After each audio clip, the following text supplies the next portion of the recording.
So it's now time for the point counterpoint. OCT can predict visual outcomes in patients with optic nerve disorders. Valerie Bius will start the discussion.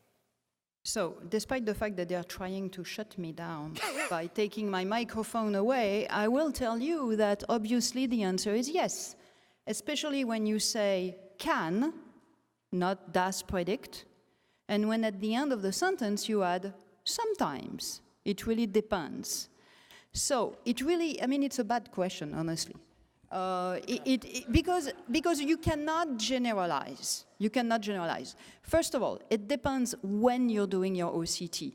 Because for the OCT to predict anything, you need to potentially be in a situation where you will see changes. So if the patient lost vision yesterday, unless the patient has optic disc edema, I am not really expecting to see any change. And even if the patient has a horrible optic neuropathy, that is potentially irreversibly blinding, the OCT may very well still be normal, in which case it's not going to help me at all.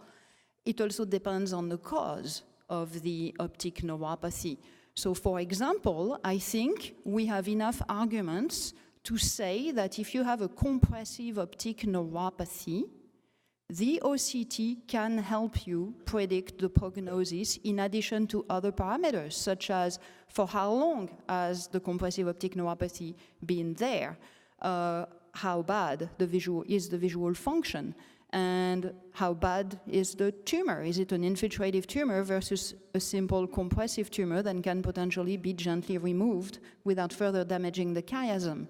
And we know that if the OCT is still okay with only a moderate thinning of the RNFL and the ganglion cell complex, the outcome after decompression is better than if you have profound optic atrophy with very severe loss of ganglion cell complex and very much thinning of the RNFL. So for compressive optic neuropathies, I think it's helpful.